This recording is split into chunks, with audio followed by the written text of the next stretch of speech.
Guys, welcome back to my channel, and in today's video I'm going to be talking about apps that I use as an international student to make my life less stressful, because trust me, living in the UK can be stressful, but there are apps that you can use that can make your life less stressful, and that is what I'm going to be talking about in this video.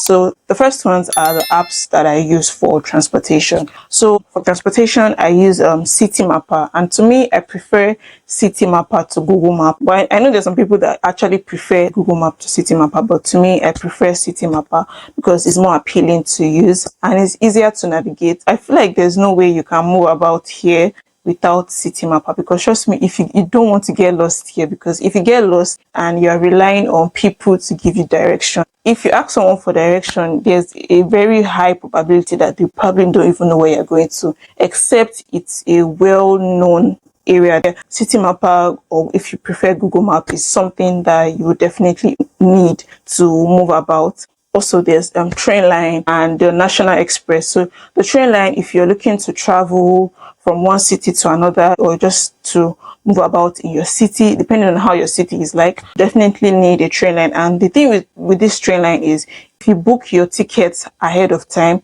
you get it cheaper than booking when it's close to the day you want to travel. And if you have like a rail card, it is also like you get discount on tickets too.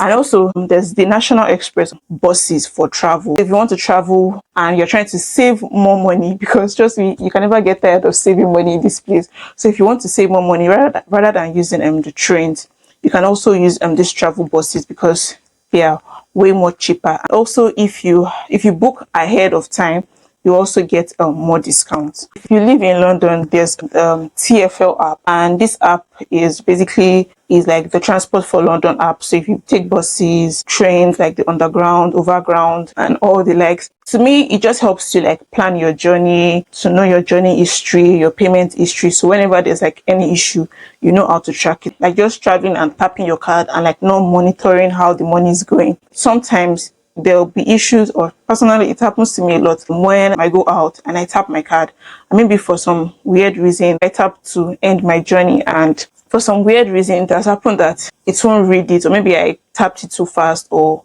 I don't know. Sometimes it just happens that, so they end up overcharging me because of that mistake. If you have this app, you can like track your history, your payment history. So when you see like there's like a price that you know that, oh, this is more than what I'm supposed to pay, you can easily like, call them, talk to customer service, and like just track your payment history, so you know how your money is going on transport. Yeah, so that's what the TfL app is. It just helps you like track your journey, your payment history, and basically if you have any issues, because you're tracking it, you definitely know how to like solve any issues. So another app is Spare Room, and this one is for if you're trying to look for where to stay. It's accommodation is something like you really have to like plan. So yeah, that's what you can use Spare Room for. There's Zoopla and there are like other apps that you can use, but Spare Room is kind of easy to use because you can find apartments based on your budget and just based on your preferences. So Spare Room is one you can use to look for apartments. The other one is Olio. Although I was first skeptical to use it, but when I saw reviews online and from friends to also use it. So in this app you can get free stuff because trust me, you need a lot of free stuff. So food stuff, clothes, like literally anything. I know someone who got like a fridge from this app, and you can get like clothes, like you can literally get anything. When you download the app, you see like people giving out stuff for free, or some maybe they've had it for a while and they don't use it and they want to sell it. Most time the prices are like reasonable prices, very affordable prices. So yeah. Another app too is the Vinted app, and here you can get like clothes, shoes, bags, and other items at reasonable prices. And most of these items, they are things like most of them are brand new or like items in good condition. And if there's any problem at all, the person who is selling it always says the condition in which the clothes is or the item is in. Here on Vinted, you can get like used or fairly used items which are in good conditions at a reasonable price. So another one is your bank app, because definitely you need money, you need where to keep money, where you can like keep your money, track your money and everything. So there's Revolut. I use Revolut. There's also Monzo. And why I like Monzo is because Monzo allows you to track your, yes, you can also track your spending with Revolut, but Monzo allows you to budget. You can budget like the amount you spend on transportation. You can budget a particular amount for transportation. If it's grocery, you can budget a particular amount for grocery. And when you're like going overboard, like it will tell you that you're already getting close to your monthly budget on so, or you've exceeded it, that kind of thing. And with Monzo, you can like save money. You can create like a savings pot. Yes, you can create a pot where you can use it for different things. So it's separate from your main account, where you create another pot. Maybe you want to use it for savings, and you want to just keep money to save, or you want to keep money for your rent, so like you don't end up spending it. And even when your main balance is low, they won't charge you when you make a transaction from those pots that you created for specific purposes. So that's why I like Monzo. Revolut is good. I use Revolut too. It's also good. It's Lemonade Finance, that's called Lemfi. And this one is if you want to send money back home.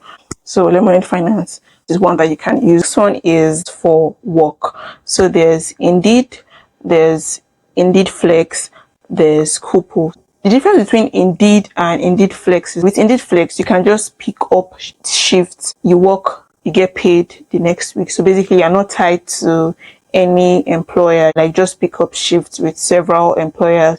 You work, the next week you're paid. But with Indeed, you have to like tailor your CV to suit each particular role that you want to apply for. So Indeed Flex, Kupu, you're basically just applying for shifts. You're not tied to any employer.